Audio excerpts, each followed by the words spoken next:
everybody. Val Pancakes here, and joining me tonight on the stack, I have Kevin Gill, and you can hear him most notably on commentary for GCW, but he has a long history in wrestling, and I'm excited to talk about the life and times of Kevin Gill.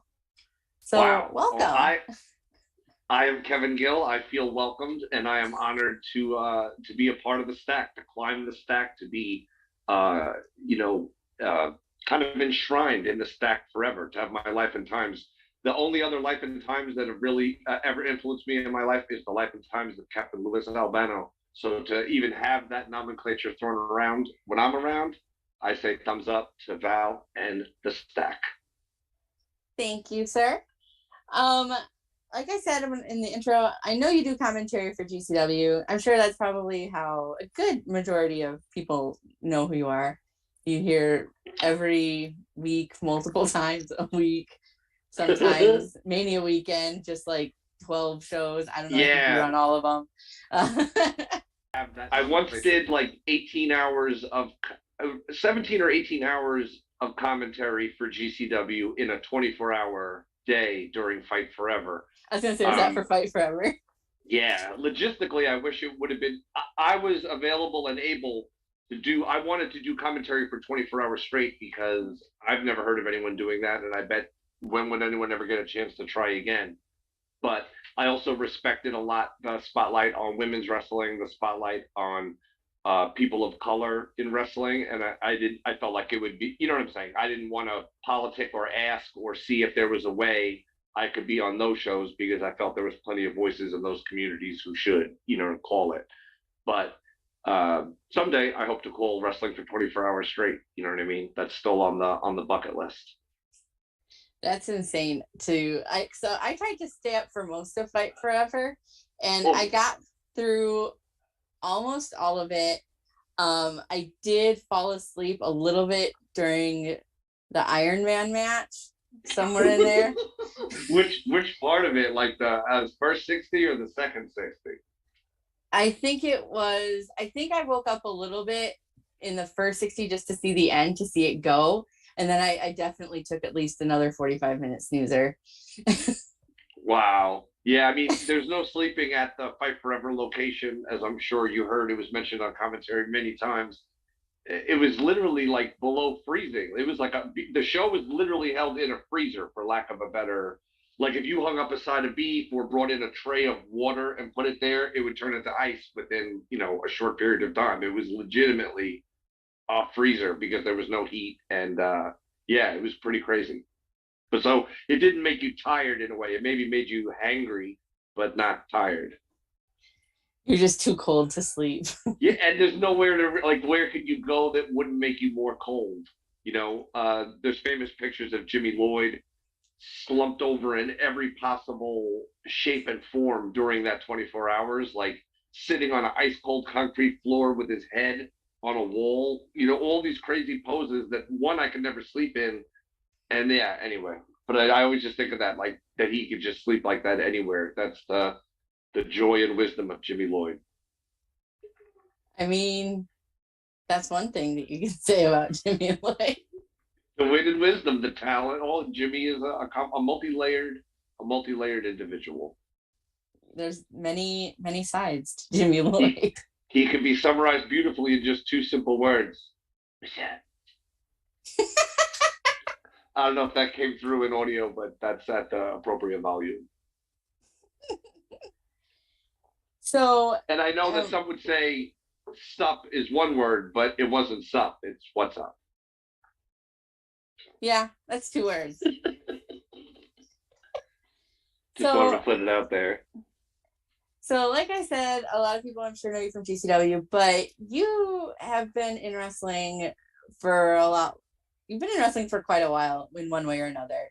So for people that may not know, like, what is the short version, the abridged version of KG's history with wrestling? My history is grew up a fan, obviously, like many people. I mean, I grew up in Queens, New York, so it's like a WWF at that time, hotbed, WWE, all of the above. But it got me into the other areas and regions, and I was really into other territories. Like I used to watch different wrestling from around the world as a kid, and just from being a super fan, I got opportunities through music. I worked in the I ran my own record label, a DIY underground record label called Striving for Togetherness Records.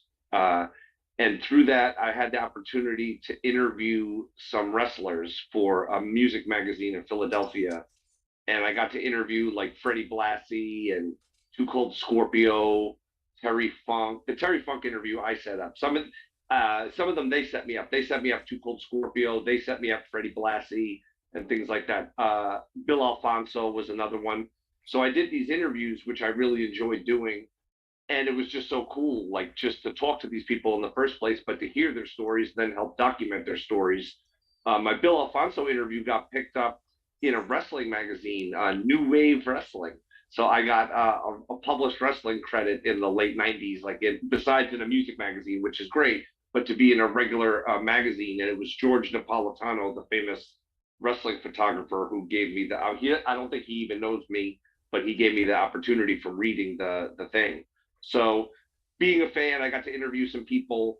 And let's see, from there, it was working on the wrestling video game. Like I worked at Rockstar Games, and I had an idea to do the ECW video game at that time. It was an unsigned license, and we went after it really hard. And we had all these meetings with Paul and everybody. And in the end, we had a signed deal from them, but we had to opt out due to like a lot of factors, you know what I'm saying? Just in terms of like where ECW was going, do you know what I mean? Because Rockstar at that point, Rockstar now is the monolithic god of video games, but at that time, they couldn't have a shot miss. Do you know what I mean? Like they couldn't spend a ton of money on something and have it not be the banger because it was all do or die for them. So we ended up at the 0 hour not doing the ECW game and letting it go to the next highest bidder.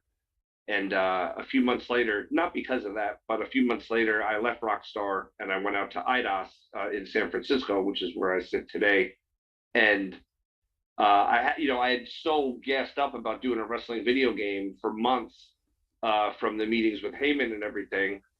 When I was leaving Rockstar at my going away party, I kept seeing the commercials for Backyard Wrestling, the DVDs and stuff, kept playing on the TV in the bar. And and it's the commercials all inflammatory. Do you know what I mean? Like Oprah Winfrey says it's the most dangerous thing like Rolling Stone magazine says what the fuck? Like it's totally like abrasive in the best way possible, and it's so violent. It's shortly after the time that Mick Foley and the Hardy Boys rose to like huge prominence, in part propped up by this footage of them in the backyard. So I thought, well, why not? Now ECW is kind of going out of business. Why not? Which is, you know what I'm saying? I made the right decision. But why don't we make a backyard wrestling video game? Like license this footage from these people, make the backyard wrestling video game. So I did. I put that deal together and worked a lot on those games. Did the soundtracks, wrote the dialogue, licensed the characters, like directed all the videos. And from that, I got to work with and know a lot of the wrestlers. That led to me being a referee. Insane Clown Posse thought I was so knowledgeable about wrestling, and they enjoyed hanging out with me and stuff. So they were like, "We're going to make you a referee, and we want you to ref." My first ref show, I ref the match for Vampiro, who's like an international lucha libre icon and shit. So I started refing for them, and I refed a lot for them. I started refing on the NorCal Indies just so I could keep my experience up and keep learning and keep getting better, not just waiting for like, oh, we're doing this festival or we're doing this or we're doing that. So I kept just getting my skills, sharpened and enhanced by reffing for all different people all over, wherever I could get a gig. And from there, I got an opportunity to do commentary on an event for a friend of ours, DJ Riz, a great wrestler from NorCal who passed away. And there was a tribute show for him, and I got to do commentary on it. And it came out on a DVD and everything that I helped put out. And from that DVD, it was me and Lars Fredrickson from Rancid did the commentary on it. And the ICP guys saw it, and when they saw it, they were like, "You're the new commentator for our company." So I was like, "Fuck yeah!" Like I was afraid they wouldn't like it, you know what I mean, for some reason, but they loved it, and I started doing commentary for them. Oh, I left out one thing though. So when we did the Backyard Wrestling video games, we showed the games at E3, like the big video game industry convention, and there's like tens of thousands of people there, throughout the day and whatever, and we had a ring set up and we had matches like Super Dragon, M Dog Matt Cross, Angel, who used to be in XPW, Bobby Quance, Madman Pondo. We had a bunch of people that are all active today wrestled, and we did a tournament for the title. And that was it was a 3-day tournament in LA in front of the video game industry crowd. But I was the ring announcer, and as soon as the first match started, I was like literally the second it started, and it's an all casual crowd that's video game industry people. They don't know what's up with wrestling, so they're just kind of like, wrestling, huh? This should be fun, weird, dumb, whatever they're thinking. They're just a blank slate, you know what I mean? And but they're not going crazy for it. They're just like looking at it because they're at a trade show where over there it's everyone's got an exhibit and a giant 800-foot dinosaur or a celebrity signing. So I was like, man, I said to the girl who was like producing the overall booth for IDOS, yeah, which is where we did the matches. It, I was like, this shit really needs commentary, like so these people can know like who to cheer, who to boo, and why, and help get them out of their shell. And she's like, oh my god, like, can you do it? And I'm like, sure. And then I'm just like, oh, look at this guy. It's like Josh Prohibition versus M Dog Matt Cross. So I immediately start playing up Josh Prohibition's, straight edge. He's better than you, all that shit. But M Dog Matt Cross, the hardworking gymnast, he'll blow your mind, whatever. And then it just got people more out of their shell, and people got loose and they cheered and booed and yelled and got more involved in the show. So I did that. But then I didn't really do anything else because I worked in the video game industry. Then when the referee thing came up, I started doing that. So basically the commentary thing was like a one-off thing. And then I did everything else for several years without doing any commentary again until I did the DVD. And then once I did that DVD, the DJ Riz Memorial Cup, from there, yeah, then I've just been doing commentary, as you said, primarily for Game Changer Wrestling, but also for a bunch of other notable companies along the way. And that was definitely not the short answer that you were looking for. But believe it or not, I left out like mad stuff. You could have answered that however you wanted to. We're here to learn from commentary genius master, Mr. Wow. Kevin Gill. So holy fuck. But like I said, I know that you have been involved in several aspects of wrestling, and I just wanted to showcase all of that so that when we move on to other questions and sure, people have a perspective, because it's not, you didn't just like walk in yesterday or 3 years ago and buddy up sure. with Brett. Correct. And now you're on commentary. No, like you have like a history. Yeah, like with the ICP thing, me and Shaggy Two Dope were a commentary team, and we did, I couldn't tell you how many, like dozens and dozens of pay-per-view events in the pre-streaming boom period created by GCW, quite frankly. But years before that, JCW was doing weekly pay-per-views on a smaller scale, but with a lot of great talent. And I got to do so many repetitions, and doing Shaggy Two Dope is brilliant on the microphone and hilarious. And with that audience, it's like a rambunctious audience and whatever. So I did so many shows with them, and then Violent J eventually joined.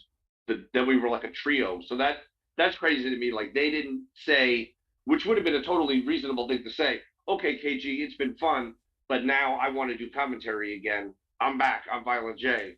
Instead, he joins the team of me and Shaggy. Like we were all one thing. So that to me was really cool. And that led to me, I also, just to put it in, was doing the commentary led to me then booking. I ended up booking all the Juggalo Championship Wrestling stuff. So when people like the Young Bucks and Kevin Owens and John Morrison and so many great performers would come in. That was me booking them, me putting together who they were working and all that stuff. So I got a lot of experience on all sides of it, really. You know what I mean? Yeah, because you've been involved with behind the scenes stuff. You've you said you did some ring announcing, you've done commentary, you've been a ref. Like you're well rounded. Sure. And doing the branding stuff, the marketing of stuff, like when you just have a show, like, well, what do you name it? What's on the flyer? What's the vibe? What's the tone? How do you get people to think it's cool? What are the assets required to, saturate the market and get the awareness and get the buzz? And who are the talent to announce? And what's the timing of the graphics? Um, those are all key things. And there's so many facets to it. You know what I mean? That's what makes it so interesting because it like I used to when I ran the record label in New York, I would put on concerts and stuff too and do event promotion like that, putting on my own shows. But all those roads come back together, like video game marketing, running underground music events, pro wrestling. Do you know what I mean? They all kind of tick, and even a lot of corporate events that I've worked on, like they all tick the same boxes. Like people are coming in, there's a budget, they have to have an experience, there's a lot of production on every level, not just meaning cameras and lights and microphones, but picking people up at airports and just the logistics of everything is staggering when you think about it. So I feel fortunate to have had the experiences because then it allows me to be able to share the experiences and they can be reinterpreted and remolded and remixed to fit the situation or to fit the day. You know what I mean? Because obviously times and markets and tastes and all that shit changes, but there are constants, I feel like, you know what I mean? I agree. Also, the independent music, the independent wrestling pipeline is very real. Yeah, and now I'll be honest, like I feel like back in the day when I was first doing it, it didn't feel as vibrant. I felt like a weirdo. Like the ads for my record label, I would use wrestling imagery. Do you know what I mean? It would be Randy Savage pile driving the ref, but it's all like the image is all fucked. It almost looks like the way it looks when you're watching on the scrambled channel. It's a little bit blown out and whatever. But it's like Randy Savage pile driving a ref or uh Pitbull number two. I actually had him pose. He posed for a picture with me, but we just changed the beer in his hand to a CD. A new CD we had put out. So that was one of our ads in magazines. It's just Pitbull number two, like unauthorized, holding up a CD and shit. Uh, but now, you know what I mean? It's so far, you have Rancid, someone like Lars Fredrickson from Rancid, who's so involved in wrestling and even played on AEW the other night. And you have Andy Williams from Every Time I Die in AEW. You have Brody King. Even people like Danhausen, who are M Dog Matt Cross. Who's my homie up in Canada? I don't want to forget his name. Damian Abraham from Fucked Up and all that shit up in Canada. He's in a band. Like the whole rock wrestling crossover has never been more real and vibrant than it is now. I feel like there's a lot more people that are loud and proud with it. CM Punk is another great one. I agree. I think that like, and even at the independent level, you see a lot of people that I used to be in a punk band and now I wrestle. Or sometimes which I think is both. awesome. I never asked him, but I would bet Danhausen has been in some bands. I don't know off the top of my head, but I would venture to guess that's probably a fair assessment. I think that would be a fair assessment. But yeah, you're right, and it's true. Like I pop so big. Like I'll be calling a show sometimes for GCW, and the camera can't see it, but there'll be someone standing in front of me with like a nuclear assault shirt on, or a DRI shirt, or a Sick of It All shirt, or a Madball shirt, or whatever. And if the camera can't see it, then I'm not going to say anything. You know what I mean? But it still pops me. Like I love that someone who loves nuclear assault or Sick of It All or whoever is here at this show right now representing for that. I love that crossover between worlds and passion of fandom and things that get you through the day and get you through life. Because I think some people overlook sometimes that's what wrestling really is. Just like music, they're the same thing in that way. They're art, like any art. It's an escape, it's an outlet, it's many things for many people, and it works on many levels. And that's fascinating to break down on its own. Do you know what I mean?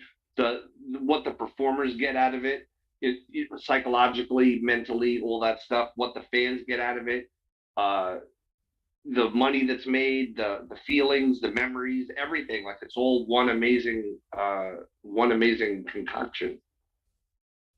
It's very interesting, and I don't know if it's just because in some ways I feel like especially like like punk and its genres that it encompasses, and wrestling kind of attracts kind of a misfit crowd. Sure. And I don't know if maybe that's why it seems like there's so many people that have like a foot in both Yeah, and they find pools or that sense whatever. of community, and same thing. We were talking earlier about ICP and stuff. I'll see current day juggalos in the crowd at wrestling shows, and I'll see people that aren't necessarily wearing the merchandise, but they'll come up to me and let me know, you know what I mean, what that they are either down or they saying they used to be big fans. And even sometimes it's people like well-known people from wrestling that'll come up and give me a whoop whoop or a what up ninja or a magic magic ninjas what, like that's hilarious to me in a good way, you know what I mean, like it's people just letting you know, because that Stranglemania shit was hugely influential. I don't know if you ever saw Stranglemania. I did not. I missed Oh that. my God. Do yourself a favor. I guarantee you it's on YouTube. It's just called Stranglemania. Some people might call it Strangle fucking Mania. But if you want to hear some commentary, man, holy shit. These guys laid the foundation. No lies. There's probably some people in the chat or whatever in the comments that'll know. But and I've met people like people even today that are top stars in WWE that would be like, man, like you get in a car with them or something, and all they want to do for an hour is talk about Stranglemania and all the lines from it and everything. It's fascinating. And for those that don't know, what it basically is it's the IWA Japan King of the Death Match, the famous King of the Death Match tournament where it's Mick Foley and Terry Funk and the explosions, and we've seen it in all the documentaries and everything. It's that actual show with ICP using kind of gimmick names, even though they're ICP in paint and everything. They're the commentators, and their commentary is ridiculous, like as a compliment. Do you know what I mean? It's just incredible. It has to be seen. You know what I mean? It's next level. I will find that and put that on my like to Like watch list. seriously, like I don't think you're gonna get you're gonna just turn it on. That's what happened to me. Like that's how I became a fan of ICP was because I'm from the New York hardcore scene, and I love hip hop. So to me, like I would see in like the underground music publications and stuff, I would see ICP listed or playing concerts or advertisements and stuff, and I would just think like, oh, I listen to like Boogie Down Productions and Public Enemy and shit. Ice T, I don't know, rapping clowns. That seems like some sort of gimmick. Like, what's that? That sounds like dumb or whatever. What do they rap about? You know what I mean? But then I saw Stranglemania, and it just blew my fucking mind. That's it. I just wanted to put that out there. So yeah, note to self, we'll definitely check that out. See, we're all like, this has been great. See, like I got into I've been a fan of professional wrestling my whole life, but I've only Sure. been into like independent wrestling really for like the last 10 years within my local Well, area, sure. and out of that for about 3. So there's still a Wow. lot of things that I need to catch up on. Sure, sure, sure. But that's great. But you're doing it. That's the thing. And it doesn't matter whether someone starts tomorrow, starts today, just started yesterday. I think it's great now that now you have something like AEW, which can deliver like a true alternative experience, like on a big level that you can see on TV and through their YouTube channel. Think of how many people are going to discover independent wrestling through when they watch all these people on Dark, or they become a fan of certain people, and then they're like, "Who are these people? Like, where do they come from? Oh, they wrestle somewhere else." And it's not just on Dark. Obviously, it goes on up through the card, but even just using Dark as an example, because so many people from the independents often end up working matches on there. You know what I mean? Yeah. It's very interesting. And like I said, I've only been really watching independent wrestling out of my local area for like the last 3 years, which it sort of feels like it's been longer than that because the pandemic was weird for all of Sure. us. It distorts Um, time. and but also because I think I just went so hard into it. Like once I got in, like I was hooked. And I've traveled more in the past 2 years than I have in the past 20 years of my life, and it's all been for Wow. wrestling. That's amazing. But also, it's great you're here because it's the perfect time in a way. It's never been bigger. Like I'm someone that was there at ECW at the shows in like starting in '96, and I would go there and see all these incredible. From so who it is. It's fucking ECW, and then it's 89 or 91% of the Monday Night Wars and all that shit when it was called ECW, or meaning what WWE and WCW went on to make their Attitude Era and etc. was 99% of just Paul Heyman's genius. But as someone who was at ECW at that time and went to show not just the shows in Philly, but I went to Queens and I would travel a little bit. Like if there was a show in Connecticut or Staten Island or whatever, I would go. Um, there's never been anything in wrestling since ECW till today like there is with what GCW is doing, and then of course there's other companies that are doing great things as well. I look at GCW as the market leader. Maybe I'm biased, but then I feel like in their wake or in their tide, or as the tide rises, it raises all ships. So as GCW helped break down barriers and innovate the kind of internet pay-per-view era, so to speak, where to get big audiences to tune in to shows on a worldwide level rather than people who just put a show on a platform that isn't being watched. You know what I mean? But since GCW has done that, there's many great companies that are doing their shows and doing big business. And think of how much talent there is. Like there's such a crop of headliners out on this independent scene right now, and the people that you can see in Game Changer or Defy or any of these other places. You know what I mean? You know what I'm saying? I could name 100 of them, but you know who they are. Yeah, just the fact that like even now, and maybe it's because I didn't know it was there because I didn't know to look for it, and now that I know to look for it, I see a lot more of it, which is certainly possible. But man, I feel like just tons and tons of just talent out there right now, just killing it in indies All all over. over all over the country, And on into those different tiers, Europe. there's the people that are say at the top of it, you know what I mean, the headliners, the people that are flying to every city and working so many days a week everywhere. It's not just them though, you know what I mean? Under that there's levels. It's like a food chain in a positive way, meaning everyone's coming up through the ranks. Like there's vets to learn from, there's hungry young talent, there's platforms to be seen, there's reputable promoters to work for. Do you know what I mean? There's Yeah, people that are covering the good stuff, and all that leads to more for everybody, in my opinion. It leads to new stars, which is the foundation of everything. absolutely agree. I think that with GCW kind of got me into watching independent wrestling because there were all these people that I was like, this isn't the same, you know, Right. this isn't the same five people that I see fight each other on Raw every night. Like there's so many more people with different attitudes and, the way that they hold themselves and just the different styles that they wrestle. And to take, the people that I saw on one random GCW show and then follow them to other places and then see more people and then see more Sure. people. It's just like it just exploded, and now it's like I want to go to every show all the time. And unfortunately I live in Nebraska and that just isn't really feasible. But At this I time, until your ship comes in, but I until enjoy Bitcoin hits 100,000. sure. But it's something that now that I know that it's there, it's a lot easier for me to follow and to go to different, even within my, regional area, something that I can drive to like in 8 hours. Like there's Sure. so much even just from here.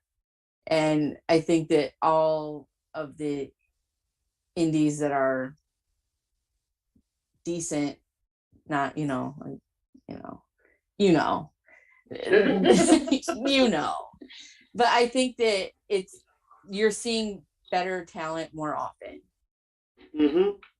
Yeah, the cream is rising, and even though there was times, just in the last year or so, when suddenly a whole bunch of talent would suddenly get a contract somewhere, uh, and nothing missed a beat. As great as all that talent was, and the stuff they went on to do, and etc., it didn't stop the rise of the indies, so to speak. There's new stars, there's new talent, there's all these hungry people. I mean, I'm just so blown. Look at Nick Wayne, look at Jordan Oliver, like look at Starboy Charlie.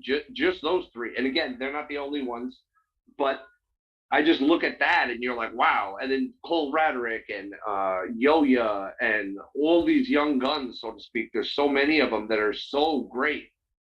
And I apologize to anyone I'm leaving out. You know what I mean? I think of people that are, of course, you have your more established people like the Tony Deppins and et cetera of the world. But I was just trying to run a list of that next regime. Do you know what I mean? The next people that are going to be running shit.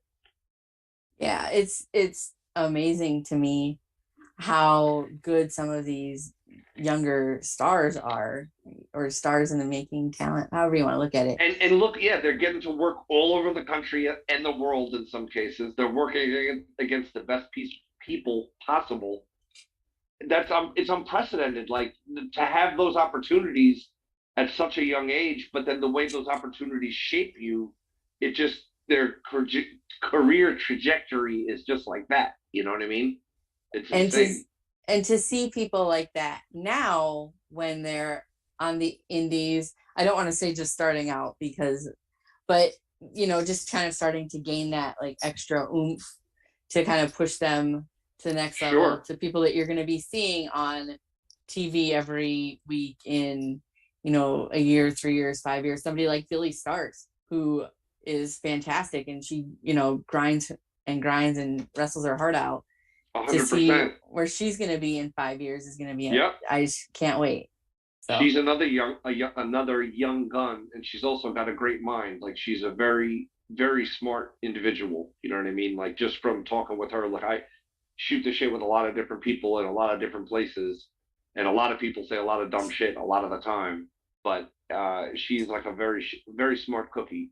Is Billie Starkz, and that combined with her dedication and the talent, the support of her family, all that to me, that all adds up to success. And she's on her way to the pay window. Yes, and if to people that may not, and I don't know if you're watching this and you're not familiar with independent wrestling, I don't know how you found me. I don't know how you found Kevin Gill, but welcome.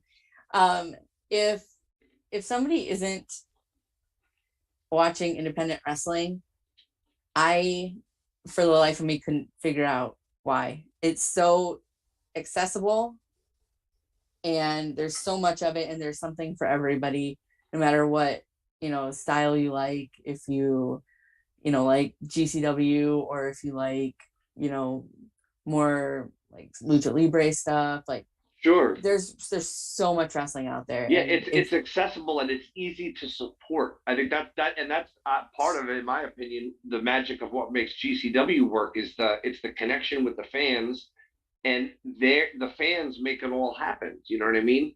So if you, whatever facet of wrestling you love, for the love of God, please buy the ticket. You know what I mean? Buy the ticket, buy the pay-per-view stream. Do you know what I mean? And it means so much, and it literally makes the shows possible. You know what I mean? So and I love that connection, especially during the pandemic when everyone was home and whatever.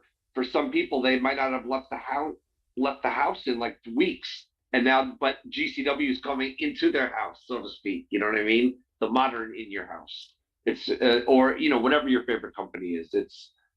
It's cool. It's cool to know that you can be that outlet and be that escape and be something that people mark on their calendar. Like, this is what I'm looking forward to. This is what gets me through the week. And I got my snacks set up. I got my special drinks. You know what I mean? I got my day. This is like my day. This is my church. This is my holy place. You know what I mean? I love that. And to provide that to people, because I know what it means to me. And then if you took it away, well, what else is there, in a way, not to be grim, like for anyone? So if you have your love and you have your passion and that's what gets you through life, that's beautiful. You know what I mean? Follow it, keep moving towards it, and it's always possible to have it there, especially in this modern era. Like back in the day, there would be all these shows going on, and you'd wonder what the fuck happened. Now you can literally be at someone's wedding with your phone and like a kayfabe ear gimmick, fucking watching the shit. You know what I mean? It's a beautiful thing. It brings a tear to my eye. Not me planning to watch this weekend's show as well. I'm having a family gathering. I mean, shit has to be, It's okay. My mom likes wrestling. She'll understand. Gonna be, yeah. I was like, ooh. I like one thing I think that's cool on the independent level too, and I know GCW I think does this really well, is like the nice price point for the pay-per-views. You know what I mean? Where you could watch the show, it's like $13 or something on Fight TV, or it'll be a combo like get both shows of the weekend for $19, like $19 for like 7-8 hours of live entertainment available in perpetuity on demand. It's a hell of a deal, man. If your homie comes over, suddenly now it's $5 a man. You know what I'm saying? Like for the bundle, it makes it affordable. Because I know sometimes like I'll want to watch a show and I'll be like, oh my god, this show is like how much fucking money to watch? Like, damn, like because you know what I'm saying. There's that. It's levels. It's just like when you go to a wrestler's merch table. You know what I mean? Every successful wrestler should have the $60 item, the whatever the sign, the super gimmick, the $30 item, two $20 items, a $15 item, but it should go down to like a $3 item. There's levels to all of it, if that makes sense. You know what I mean? But I lost my point. I had a brilliant point that I was going to tie it all back together into. You were talking about how the shows are affordable. Oh yeah, so the same thing. Like if the price point is too high, like there's levels to it. Like a $10 purchase, a $13 purchase. I think for a lot of people that aren't in a hard spot, especially if they have a few days, a few weeks to think about it, or be like, hey, I'm not going to go to Starbucks for 2 days, and instead I'm going to watch a 4-hour event. I'm going to spend half of what a movie ticket costs or whatever. To me, it's so reasonable that there is no barrier to entry, which I think is really cool. You can take a risk on it. You can say, there's these 2 incredible matches I want to see. The other 4, I never heard of this person. I don't know about this. I'm not sold on this style of wrestling. But then you get the whole presentation. Some of it you'll love, maybe some of it you won't. But at least you get it. And I'd rather get people in and get eyes on it, in my opinion, than charge like insane amounts for it. But that said, if the market is willing to bear it, the market's willing to bear it. And other people are producing, top tier, state of the art production, insane rents and overheads and all that. So people charge what they charge and the market dictates. And I'm just saying, if I was paid by one of these giant companies, I wouldn't sweat the $50. You know what I'm saying? Because I would just be like, yo, but I'm on the indies too. So, you know what I mean? Yeah. It's the same thing as a $15 or a $20 concert ticket and a $50 or a $65 concert ticket. A $20 concert ticket, I'm going. It does not matter. There is nothing will stop me from going. $60 concert ticket, you have to be like on my Mount Rushmore. Do you know what I mean? And that's just me. You know what I mean? I 100% agree with you. I before I was involved in wrestling, I used to go to a bunch of shows. I used to book bands to play shows. Sure. And it was really easy to be like, I want to see one band kind of, but it's only $15. I'll just go and watch the whole thing. Right. Versus but if like it was 75, 60, you wouldn't go. Right? I was like that's like a whole like week's worth of entertainment. Yeah. So I feel like for dollar for dollar, the value, it's like it seems reasonable and it seems open-ended and it seems easy to get into. If you hear the buzz, if you have a friend that's into it or whatever, you know what I mean? You could just throw it on your TV and bounce it to your phone, or vice versa. Throw it on your phone and bounce it to your TV or do whatever, and it's there. Like it's not like the old days of internet pay-per-view where you're on your computer and shit. It's just so amazing how things have evolved for the better, and it's grown. I think the independent wrestling business overall, for people who think globally. You know what I'm saying? Not everybody thinks globally and acts locally, but it is a good strategy. Well, and IMHO. well, and GCW too has a lot of free stuff on the YouTube with like the JCW and some of the LA fight stuff.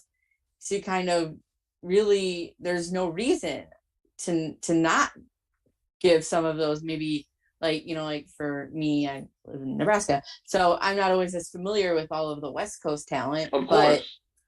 to But give it a chance to check them now they out. have a free pay-per-view every few months or whatever, LA fights. And then also on the East Coast, same thing with Jersey Championship Wrestling. And that really helps grow the future, in my opinion, because now you're opening up between both those headings, you're opening the floodgates in a positive way to let in all that talent and really just go through them with the comb and be like, all right, who's really got it? Who's ready? Or who can get the experience and seasoning they need. That's a beautiful thing. You know what I mean? Truly. And all of the work that GCW does Mania weekend and other big wrestling weekends where they just cram a bunch of shows in there um, to go see everything. I did the GA package this year, very affordable for 12 shows of wrestling. That's what I'm saying. And for some people, front row, they would probably pay double what they're currently paying.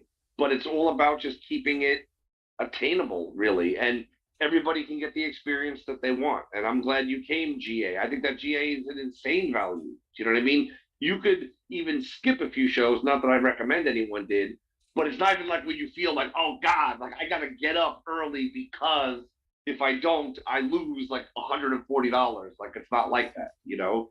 Yeah, you definitely, at least in my opinion, get your money's worth on the GA pass for those Big collective time. shows. 1010 would recommend. I went Did you, to without naming names, did you end up attending all 10? Or sorry, uh did you end up attending all the collective events, every one of them? I changed. With no To names. one. I didn't go to one show. That's understandable. But again, there's only people do need to rest sometimes, I just hydrate, went to a drip. different show. Touche, touche. Yeah. Now that's an in-depth interest. I That's went to amazing. over. So there was the 3 days of the collective, and then that Sunday there was Mania, but there was like at least in Dallas there was another. There was some other indie running like off in Arlington. Oh So yeah. over the 4 days, I went to 14 shows. Wow. It was That's fantastic. crazy. That's crazy. That's awesome. That's super awesome, man. It's not something I would do every month, but it's definitely like a good. Once a year, right? Yeah, exactly. Like once a year, just commit yourself to it.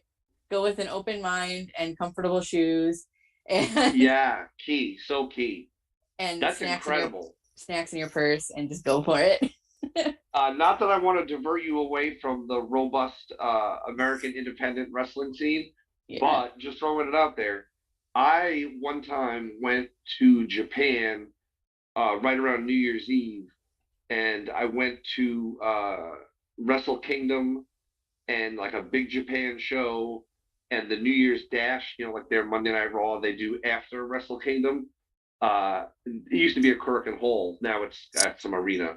But I went to that little loop, and it's a way big. I could have went a few days earlier and went to like just shows. Like that's when that shit goes down in Japan, and it's not as expensive. I mean, not that we can really go super freely to Japan right now, but as these interviews live in perpetuity and as things get more back to online, hopefully, with everything going on, I recommend people take that trip to Japan, man. One day the planets will align, and I'll get to. I want to like host a trip or something to Japan because I just want to go. I need a reason to go, and I have so much fun going there and hitting off all the spots. But I recommend if anyone who can do it within the sound of my voice should do it. And once you're there, it's not nearly as expensive as most other places. You know what I'm saying? You can't stay at the Hyatt or whatever. But yeah, just keeping it real. But the place you will stay at will be awesome and clean and nice, but it's just not an American hotel. An American hotel is like $400 a night or more there, but a Japanese style hotel is like, you know what I'm saying, like a fraction of that. I have never been to Japan. That would be Oh, so much fun and so interesting. And the if you people, oh, I love it. I literally love it when you see the way they treat the wrestlers. Like just that alone is so magic. Like because you'll just be around after the show or whatever, or walking in or walking out, you'll witness the fans and just how they approach the wrestlers and the whole thing. It's just like it's hard to explain, but the love and passion and the way they revere wrestling there. Like, well, I got to go there with GCW a few times, and I would just be traveling around on the trains in Japan as one does, but I would be with whoever from GCW and random Japanese businessmen. Like we would just be on the train, and and everyone except us is just a person in like a suit, business clothes, going to work. Everyone's very generic, and then it'll be like and me and Joey Janela and Schlack or whoever, and then someone will come over like, oh, like they just start going crazy because they were at the show last night, and it's like, oh my God, it's Joey Janela, it's Jimmy Lloyd, it's Drew Parker, whoever. But even those interactions were so nice, and it was so, I don't know, it's hard to explain, but the idea that these fans were just kind of everywhere, we'd run into them every day, no matter where we went. Even just walking down the street, and I'd be watching sometimes, and you'd see someone just like they just stop and freeze for like 5 seconds as they're like, because they're just in their neighborhood or they're whatever, and suddenly like five of the GCW roster are walking down their street, and you can recognize Jimmy because he's in a GCW shirt with the cut off sleeves and the stars and everything. But yeah, I it's just a mean, trip. It's a wonderful country, man. Just the absolute best. I Jimmy hope to be Lloyd back there soon. is easily recognizable because he's like a cartoon character. He just always wears the same thing. Yeah, he's like a cartoon character on a show that doesn't have a budget to change, It's just like what like the characters it's just wear. like Doug, like how Yeah, Doug was. exactly right.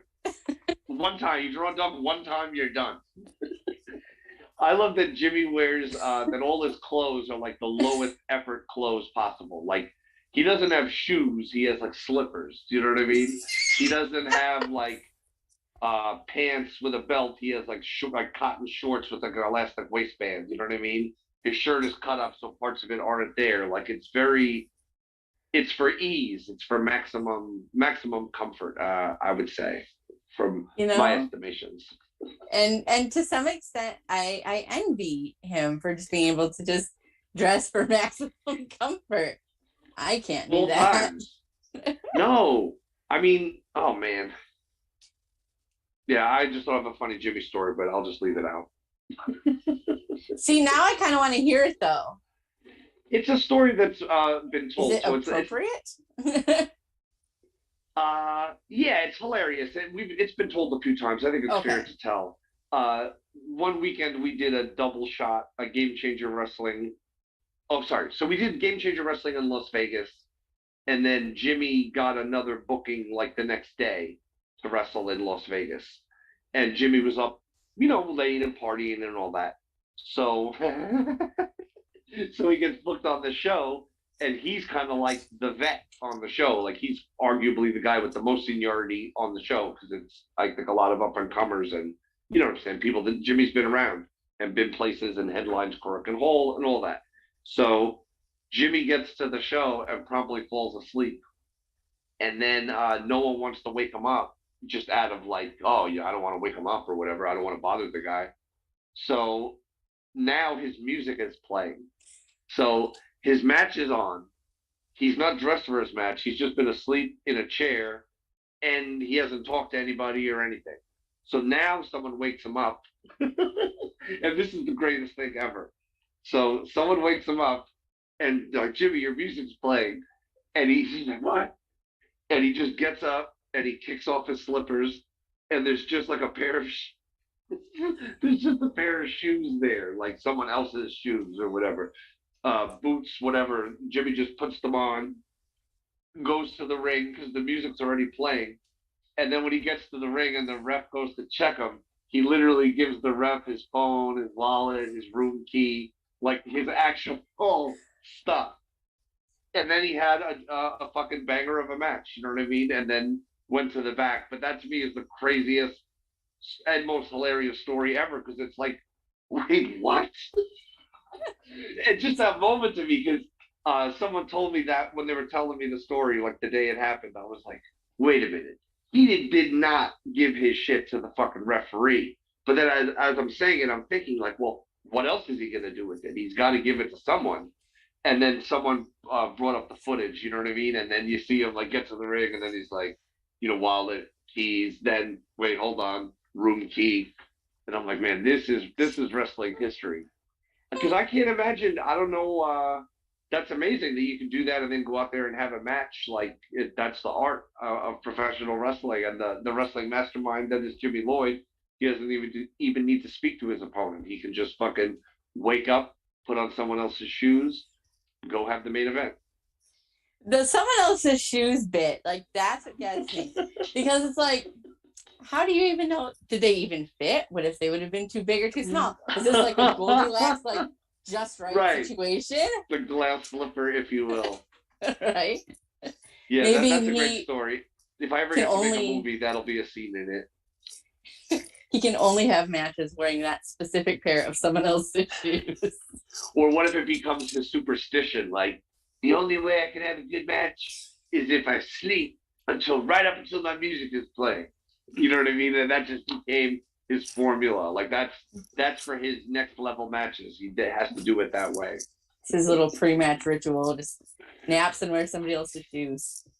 Amen. It works for Jimmy Lloyd. It may not work for you or me, Val Pancakes. I definitely need my own shoes and, like, maximum comfort and whatever. But maximum comfort in a different way. My comfort involves it's going to stay on my foot. It's connected to my foot. It doesn't just fall off no slippers. Yeah, I don't like inside. I'm wearing slippers right now, actually. Right, and where are you? I'm in my apartment, yeah. Yeah, correct. That's the place to wear slippers. That's what they're made for. Right? But in my opinion, I 110% agree with you. Do not wear slippers out of my apartment unless I'm maybe going to the laundry room. Or unless you're a world famous wrestler, former child actor, and different boy, Jimmy fucking Lloyd. So we've been talking a lot. Like, I had questions here. Those questions are gone. We've surpassed the questions at this point, which is fine. I'm enjoying just talking wrestling with somebody that I can talk wrestling with, which is great. Oh yeah. Right. I do want to get in a couple of questions just because they're kind of more fun. Sure. What is the wrestling word that you use most outside of wrestling? Kayfabe. And its derivative word, fabe. The short and condensed version. Yes. I use it all the time, and other people around me, even if they don't have anything to do with wrestling, they know what it means, and it's great. And I don't use it in a wrestling I use it in the way it's meant to be used, but not for wrestling applications. Do you know what I mean? But yeah. The end result is the same. Like, let's protect the protect the core interests here. Kayfabe, like, just ixnay, like, don't say shit, like, or let's keep this a little close to our vest. You know what I mean? So I use kayfabe all the time, but I'm trying to think. I definitely use some other. Oh, of course. I mean, mark, not for the reasons people think, like being mad at people or whatever, but I forget where it's from, but it's just one of those things like, you're a mark. You're a mark. I can't remember. It's some old interview that I watched. Someone said that in it, but yeah, just in good fun. But a lot of the good wrestling words, even schmaz. I use a fair amount of schmaz.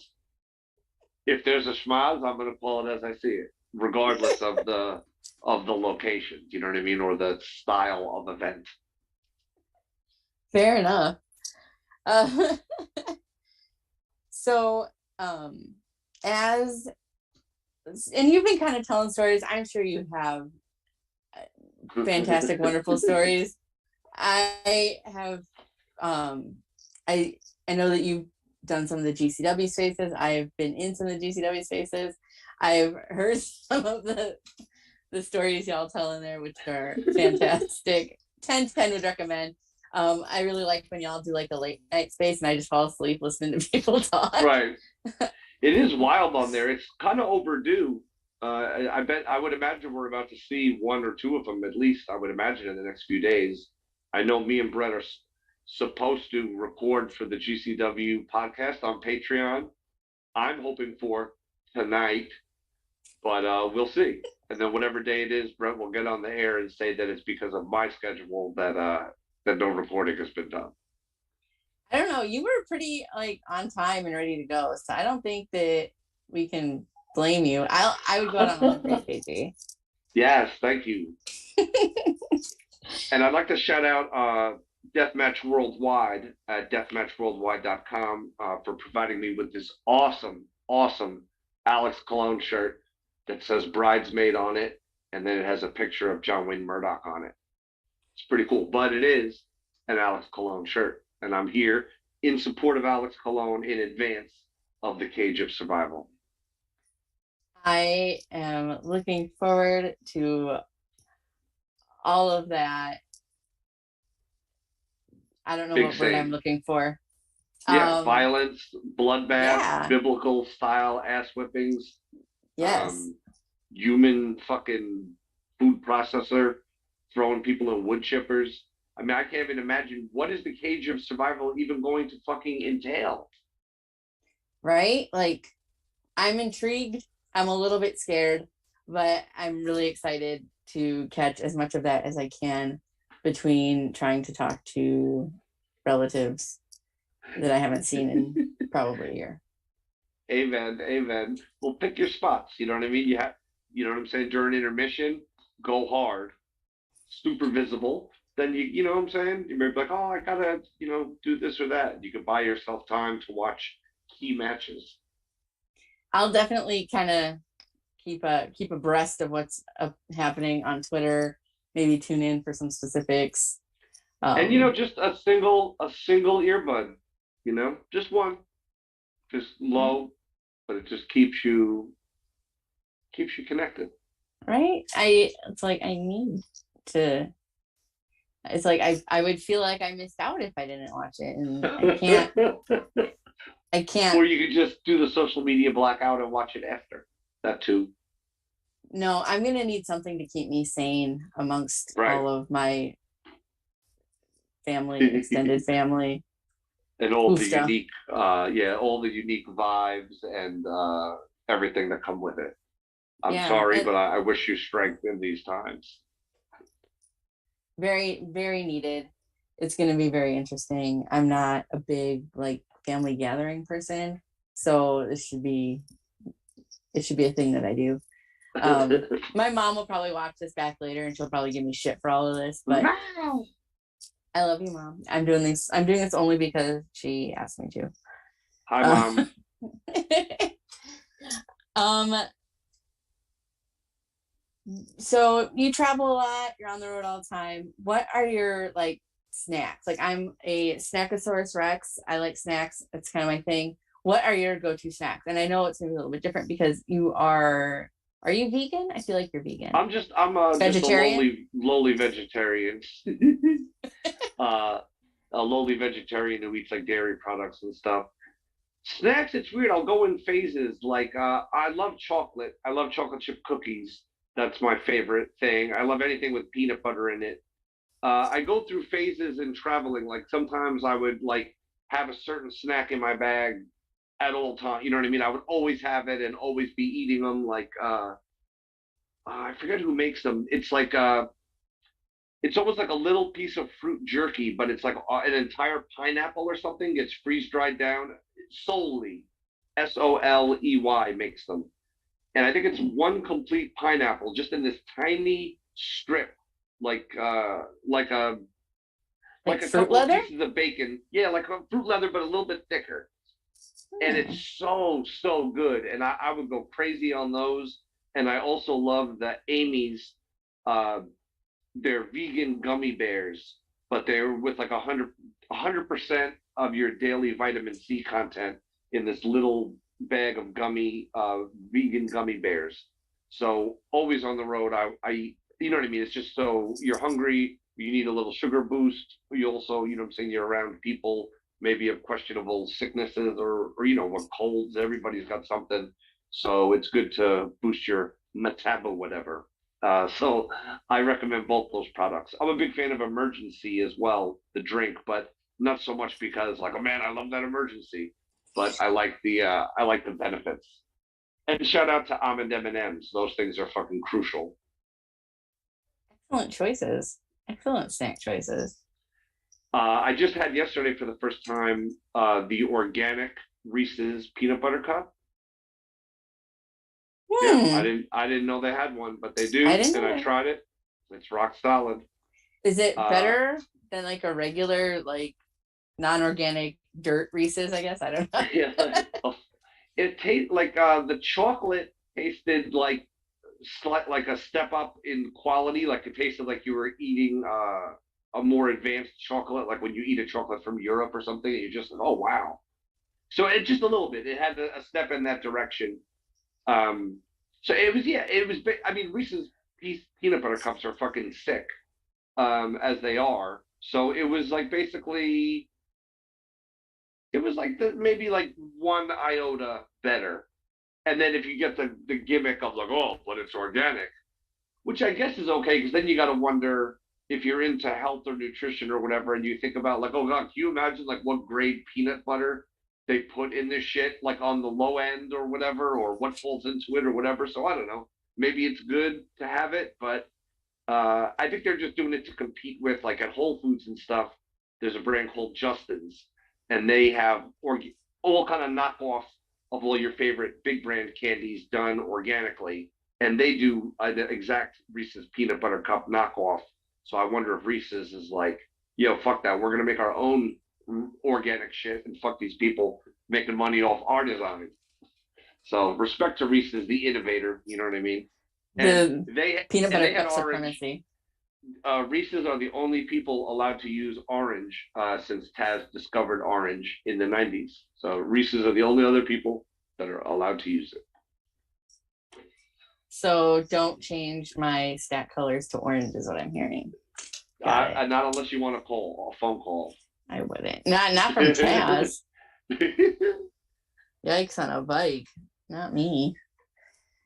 So just have a few more kind of questions, and then we'll go to Christopher to see if chat has any questions, and then we'll wrap up. Yeah, man. This has been fun just getting to chit chat with you for once. So hell yeah, I appreciate usually it. I just kind of get to say hi and do your thing, and I don't want to bother right. you. If there's more time, I get to say things like, "Hey, what was your favorite match?" or whatever, because I always want to know that type of shit.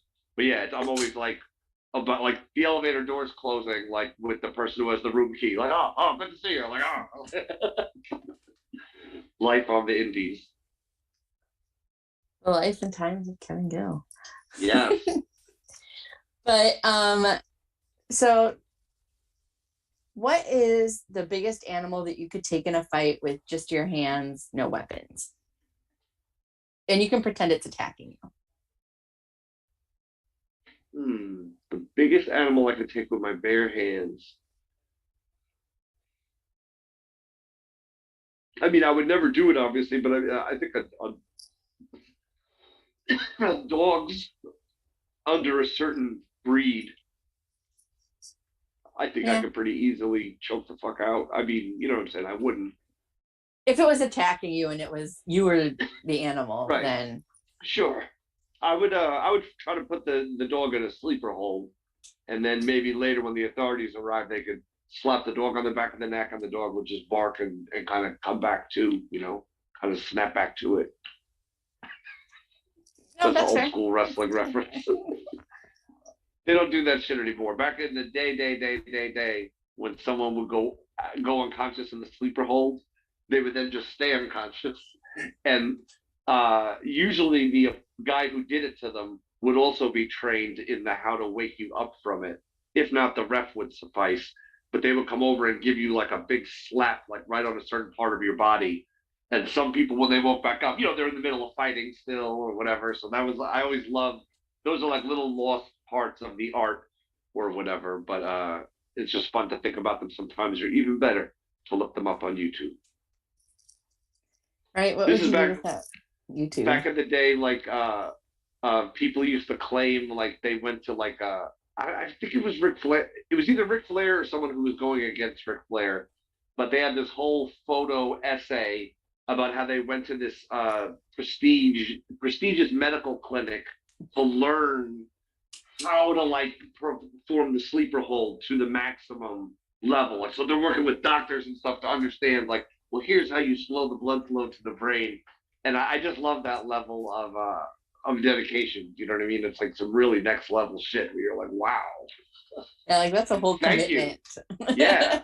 And you know, and the crazy thing is though, is that the sleeper hold is a real hold. You know what I mean? If applied with intent, you totally put people unconscious with it. I've seen it done. Um, so yeah, it's one of those. I've seen Roddy Piper do it to people. Uh, but yeah, it's one of those things. It's crazy. The sleeper hold. Be careful. Is that Be how Jimmy careful, gets to brother. sleep? Yeah, maybe that's how he does it. He has Joey or just whoever, anyone who's around. Anybody, Hey, yeah. Brett, put me in the sleeper. Just fucking cinch it in. And then you just leave him until you come back later and slap him here on the back, and then he just pops right up. Puts on someone else's shoes and does his match. Yeah, you get his music on, and then you wake him up. Who knows? Yeah, maybe someone put him in the sleeper on that famous show in L.A. Vegas. We'll never know. Lost to the history annals of time.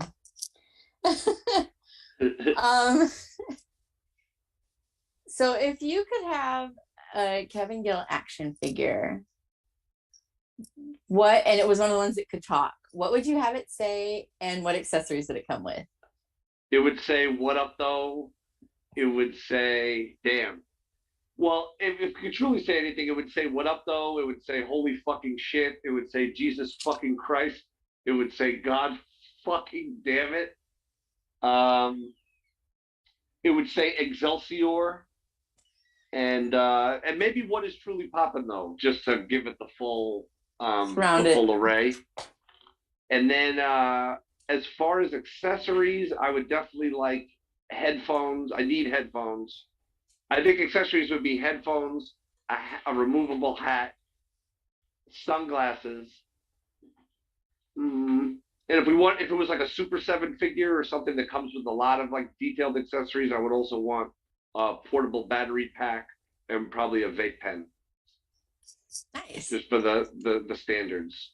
And I said phone, right? Because the phone would be the music player with the headphones. So yeah, that would be straight.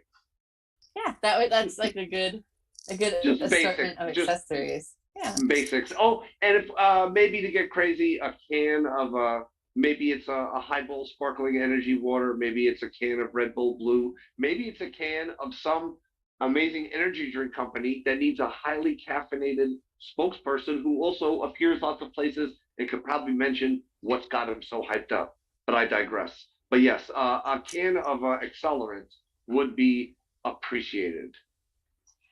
I am glad that you threw out, but I digress. I really feel like this would not have been a KG podcast without, because like that's like your signature phrase for me. And thank you. And I didn't mention that we should have said that for the figure. Yeah, the figure should absolutely say, "But I digress." Yeah, that's 1,000,000%. Like when I hear that on commentary, I'm like, oh yeah. I love check it off the box. Like check it off the list. I've been able to add to it sometimes if someone else is digressing and I'm involved in it. I'll try to mention that, and we should be talking about something else.